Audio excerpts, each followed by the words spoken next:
Everyone wants to tell you how to make money. There are a million videos on stocks, real estate, and side hustles. But almost no one teaches you the much harder, much more personal skill: how to spend it. Most people think that if they had $1 million, they'd know exactly how to be happy. But Morgan Housel, in his book, The Art of Spending Money, argues the opposite. He says that while making money is a science of math and patience, spending it is an art form, one that most of us are failing at. In this video, we're breaking down the psychology of the spend. We're going to look at why your childhood dictates your bank account, why social debt is killing your happiness, and the deserted island test that will change how you look at every purchase you make for the rest of your life. The first thing Housel wants you to understand is that your spending isn't rational. It's a reflection of your insecurities and your history. He calls this the ghost of scarcity. Think about your earliest memories of money.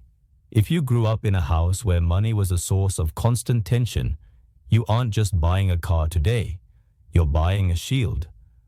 You are trying to prove to the world and yourself that you've finally arrived. But here is the danger: the social debt. Housel argues that a huge portion of our spending is actually paying off an invisible debt to society. We buy things not because we like them, but because we want to signal our status. To fix this, Housel offers the deserted island test. Imagine you are the last person on Earth. You have access to every luxury store in the world. Would you still buy that $10,000 watch? Would you still care about the brand of your shoes? Probably not. Anything you stop wanting when the audience is gone is social debt. True wealth is the ability to stop paying that debt and start spending on what actually moves your needle. There is a dark side to being good with money that nobody talks about: frugality inertia. Housel tells the story of people who spent 40 years mastering the discipline of saving. They skipped vacations, drove old cars, and watched every penny. But here's the tragedy. When they finally reach the summit, when they have more money than they could ever spend, they can't turn the saving switch off. They have the money, but they don't have the permission from their own minds to enjoy it. Housel argues that spending is a skill that must be practiced, just like saving. If you don't practice spending on things that bring you joy when you have a little, you won't magically know how to do it when you have a lot. You'll just be the richest person in the graveyard who never lived.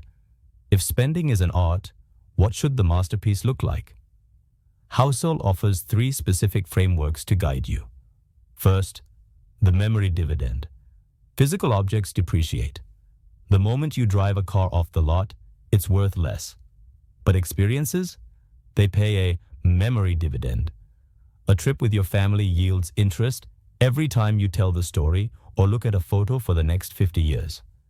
In terms of ROI, memories are the only asset that grows more valuable as you get older. Second, buying the ability to not care. The highest form of spending is buying control over your time. Most people spend money to get more things, which requires more work. Housel suggests the opposite. Use money to eliminate the things you hate, like a long commute or stressful chores, so you can own your morning. Third, the price of admission. Every great life has costs. If you want a high-paying career, the price of admission is stress. If you see these as fines, you'll be miserable. If you see them as the ticket price for a meaningful life, your relationship with your struggles and your money changes instantly. This is where the book connects to a deeper truth. As we've discussed with the 3 principles of mind, consciousness, and thought, your reality is created from the inside out. Housel is essentially saying that wealth is a thought-created reality. If you have $10 million, but you are constantly thinking about what you don't have, your psychological reality is one of poverty. Your experience of your money is 100% determined by your internal state, not your bank balance. Spending money well is really about aligning your external actions with your internal peace. It's about realizing that no object can give you a feeling. The feeling of success or security comes from your thought about the money, not the paper itself. Morgan Housel concludes that there is no right way to spend money, only your way. But the goal should always be to use money as a tool to support your life, rather than making your life a tool to support your money. Start today by asking yourself, what am I buying just for the audience?